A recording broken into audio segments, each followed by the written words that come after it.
बिस्मिल्लाहिर्रहमानिर्रहीम। मेरा नाम यासिर हनीफ़ है और आज हम सर्कुलर मोशन के बारे में पढ़ेंगे। सर्कुलर मोशन जो है वो एक ऐसी मोशन है जिसमें कोई ऑब्जेक्ट जो है वो किसी पर्टिकुलर पॉइंट और एक्सिस के अराउंड अपने मोशन को बार बार रिपीट करता है सर्कल में। ऐसी मोशन को हम सर्कुलर मोशन कहेंगे।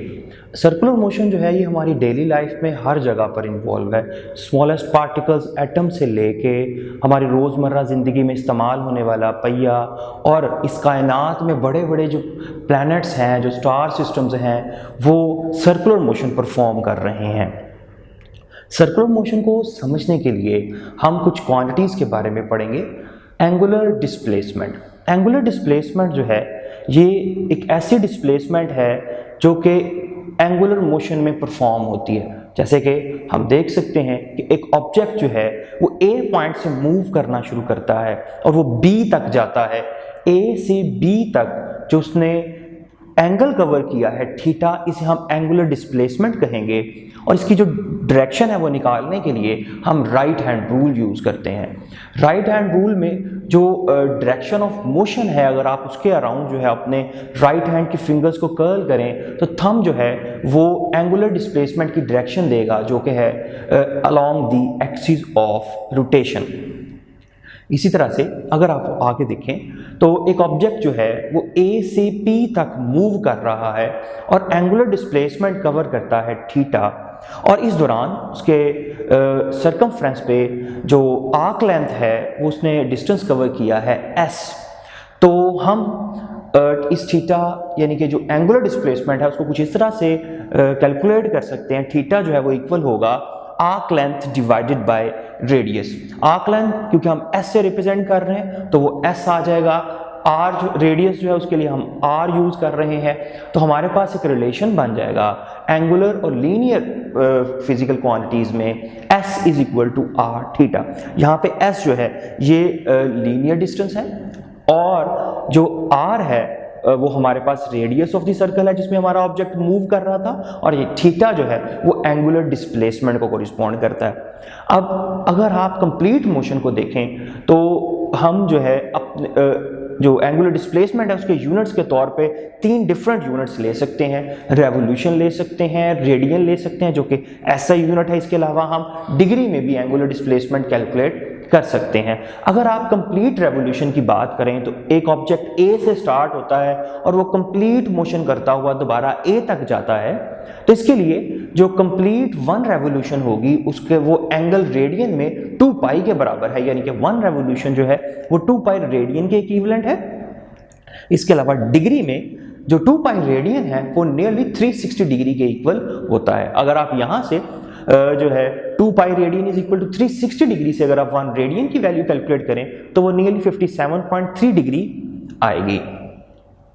इसके बाद नेक्स्ट जो है वो हम एंगुलर वेलोसिटी क्या है उसके बारे में जानते हैं कि जी एंगुलर वेलोसिटी को हम डिफाइन करेंगे total change in angular displacement with respect to time. आप स्क्रीन पे देख सकते हैं हमारे पास एक रिजिड बॉडी है जो कि पॉइंट P से मूव करना शुरू करती है at t is equal to t1 पे, और वो at t is equal to t2 पे सेकंड पॉइंट पे चली जाती है, डिस्प्लेस हो जाती है। अब रिजिड बॉडी जो है उसकी मोशन को स्टडी करने के लिए हम एक रेफरेंस लाइन लेते हैं और जो यहाँ पे आपको नजर आ रही है O से T तक। अब वो जो रेफरेंस लाइन है वो हमारी एंगुलर डिस्प्लेसमेंट डिफाइन करेगी। At t is equal to 1 जो है हमारा एंगुलर डिस्प्लेसमेंट जो है वो थीटा 1 था, और t इज इक्वल टू 2 पे हमारा जो एंगुलर डिस्प्लेसमेंट है वो थीटा 2 से रिप्रेजेंट किया गया है। अब जो चेंज है डिस्प्लेसमेंट में उसे हम डेल्टा थीटा से रिप्रेजेंट कर रहे हैं, थीटा 2 माइनस थीटा 1।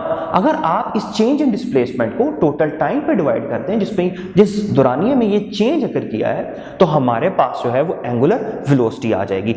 अब ये एंगुलर वेलोसिटी जो है ये क्योंकि टोटल चेंज से आई है, टोटल टाइम के डिवाइड करने के बाद, इसलिए ये एवरेज वेलोसिटी है। लेकिन एवरेज वेलोसिटी जो है वो हमें मोशन के बारे में कंप्लीट इंफॉर्मेशन नहीं देती, इसलिए हम इंस्टेंटेनियस वेलोसिटी कैलकुलेट करेंगे। एंगुलर जो इंस्टेंटेनियस एंगुलर वेलोसिटी जो है उसे हम कुछ इस तरह से डिफाइन करेंगे, limit delta T approaches to zero, यानी कि आपने जो है वो जो डिस्प्लेसमेंट है टी से सेकंड पोजीशन तक वो जो एंगुलर डिस्प्लेसमेंट है वो आपने स्मॉल इंटरवल्स में लेने हैं ताकि हम हर पॉइंट के ऊपर जो है एंगुलर डिस्प्लेसमेंट कैलकुलेट कर सकें।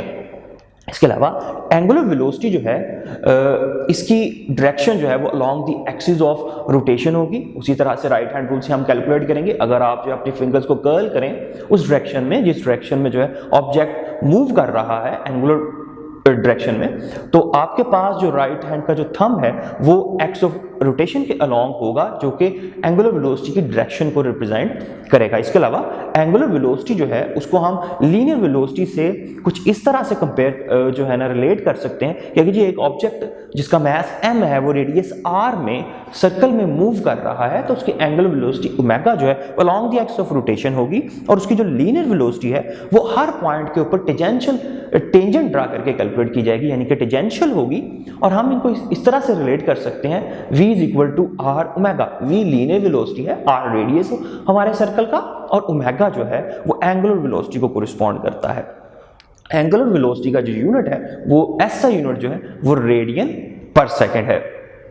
इसके अलावा एंगुलर एक्सेलरेशन कैलकुलेट करने के लिए हम rate of change in angular velocity calculate करेंगे कि जी हमारे पास एक ऑब्जेक्ट है जो कि t1 पे एक पर्टिकुलर एंगुलर वेलोसिटी के साथ एंगुलर मोशन परफॉर्म कर रहा है।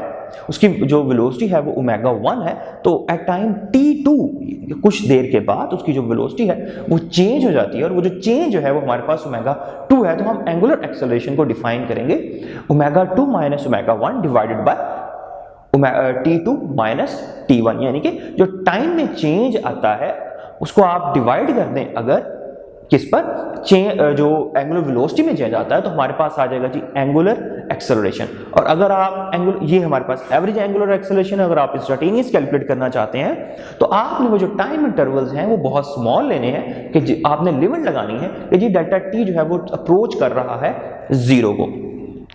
इसका जो ऐसा यूनिट है हमारे पास वो रेडियन पर सेकेंड स्क्वायर है।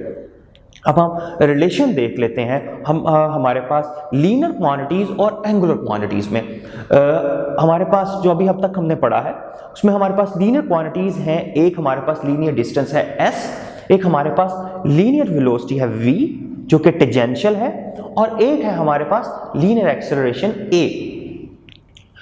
इसके अलावा हमारे पास जो एंगुलर वेरिएबल्स हैं, एंगुलर क्वांटिटीज हैं, वो कुछ इस तरह से हैं कि जी एंगुलर डिस्प्लेसमेंट हमारे पास थीटा और एंगुलर वेलोसिटी जो है वो हमारे पास है ओमेगा, और एंगुलर एक्सेलरेशन जो है जिसे हम अल्फा से रिप्रेजेंट कर रहे हैं। अब आप डायग्राम में देख सकते हैं एक रिजिड ऑब्जेक्ट जो है वो सर्कुलर मोशन परफॉर्म कर रहा है।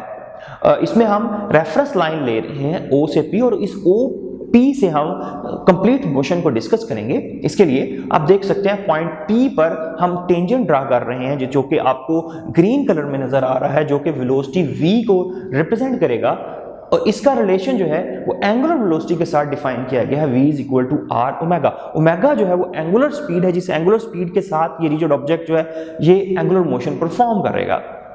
और थीटा जो है वो हमारे पास जो है यहाँ पे एंगुलर डिस्प्लेसमेंट है, और s जो है वो हमारे पास कोरिस्पॉन्ड करता है लीनियर डिस्टेंस को, जो कि आर्क लेंथ को रिप्रेजेंट करेगा सर्कमफ्रेंस पे। अब यहाँ पे आप देख सकते हैं कि हमारे पास जो है लीनियर डिस्टेंस और एंगुलर डिस्टेंस में जो रिलेशन है वो s is equal to R theta है। इसके अलावा जो लीनियर वेलोसिटी है और जो एंगुलर वेलोसिटी है उसमें रिलेशन हमारे पास जो है वो v is equal to R theta है। लेकिन अहम चीज ये है कि एक्सेलरेशन जो है, जो एंगुलर एक्सेलरेशन है उसका और लीनियर एक्सेलरेशन का आपस में क्या रिलेशन है। तो बेटा जी जो टेंजेंट ड्रा किया गया है एक्सेलरेशन को कैलकुलेट करने के लिए, जिसे हम टेंजेंशियल एक्सेलरेशन कहेंगे, जो कि आपको येलो में नजर आ रहा है, ए टेंजेंशियल जो है वो किसके इक्वल होता है आर अल्फा के, यानी कि जो टेंजेंशियल एक्सेलरेशन है वो किसके इक्वल होगा आर अल्फा के। लेकिन जब भी कोई ऑब्जेक्ट दायरे में मूव कर रहा हो तो उसके लिए एक स्पेशल एक्सेलरेशन होता है जिसे हम सेंट्रीपिटल एक्सेलरेशन कहते हैं, जो कि अलोंग द रेडियस होता है, अलोंग द जो है ना रेडियल डायरेक्शन में होता है। इसलिए हम उसको रिप्रेजेंट करते हैं ए रेडियल से, ए आर ए डी से रिप्रेजेंट किया गया, जो कि इक्वल होता है v² डिवाइड बाय r के, जिसे हम सेंट्रीपिटल एक्सेलरेशन भी कहते हैं। अगर आप इसको एंगुलर वेलोसिटीज में डिफाइन करें तो ये हमारे पास होगा ω² इज इक्वल टू r। तो हमारे पास एक्सेलरेशन यहाँ पे दो तरह के हैं, एक हमारे पास टेंजेंशियल एक्सेलरेशन है और एक हमारे पास जो है वो रेडियल एक्सेलरेशन है। इन दोनों के कॉम्बिनेशन से हमारे पास लीनियर एक्सेलरेशन जो है वो आएगा, जिसे a से रिप्रेजेंट किया गया है। और ये जो लीनियर एक्सेलरेशन है इसको हम कैलकुलेट करने के लिए टेंजेंशियल एक्सेलरेशन और रेडियल एक्सेलरेशन दोनों की हेल्प लेते हैं कि जी हमारे पास ये जो लीनियर एक्सेलरेशन है इसकी मैग्नीट्यूड जो है वो इक्वल होती है टेंजेंशियल एक्सेलरेशन के स्क्वायर प्लस रेडियल एक्सेलरेशन के स्क्वायर होल स्क्वायर रूट के, यानी कि square root a t square यानी कि a tangential square plus a radial square. तो जी हमने रिलेशन स्टडी कर लिया कि जी हमारे पास s is equal to r theta एक रिलेशन है, फिर हमारे पास v is equal to r omega एक रिलेशन है लीनियर और एंगुलर क्वांटिटीज के दरमियान, और एक हमारे पास है जी a is equal to a tangential is equal to r theta. अच्छा जी हम एमसीक्यूज डिस्कस कर लेते हैं जी। एक ऑब्जेक्ट है जो कि दायरे में मूव कर रहा है जिसका रेडियस r है। आपने हाफ जो रेवोल्यूशन है उसमें डिस्टेंस और डिस्प्लेसमेंट दोनों कैलकुलेट करना है। तो जो डिस्प्लेसमेंट जो है वो शॉर्टेस्ट डिस्टेंस होता है 2 पॉइंट्स के, तो हाफ रेवोल्यूशन में एक ऑब्जेक्ट स्टार्ट लेता है और वो सेमी सर्कल पे मूव करता है इनिशियल पॉइंट से फाइनल पॉइंट तक। इसमें जो हमारा डिस्प्लेसमेंट है वो शॉर्टेस्ट डिस्टेंस है जो कि लाजमी तौर पर जो है वो डायमीटर को करस्पॉन्ड करेगा, यानी कि 2r होगा, और जो डिस्टेंस है वो सरकमफ्रेंस का हाफ होगा। सरकमफ्रेंस का हाफ यानी कि सरकमफ्रेंस जो है वो 2πr होगा, और अगर आप उसका हाफ लें तो πr आ जाएगा। अब हम देखते हैं जी हमारी कौन सी ऑप्शन जो है वो ठीक है। तो ए ऑप्शन πr जो है वो ठीक नहीं है, बी ऑप्शन 2r जो है ये हमारा डिस्प्लेसमेंट है और πr जो है ये हमारा डिस्टेंस है। तो बी ऑप्शन जो है वो ठीक है, बाकी जो हैं वो ऑप्शन जो हैं वो करेक्ट नहीं है। इसके अलावा हमारे पास एक और MCQ, when an object is moving in a circle the angle between its linear velocity and angular velocity is always. जब कोई ऑब्जेक्ट दायरे में मूव कर रहा होगा तो वेलोसिटी और एंगुलर वेलोसिटी में एंगल क्या होगा? तो भाई वेलोसिटी जो है वो टेंजेंशियल होती है, और एंगुलर वेलोसिटी जो है वो हम हमेशा along the axis of rotation लेते हैं। तो एंगल जो है एक्सिस ऑफ रोटेशन और टेंजेंट में हमेशा 90 डिग्री होगा।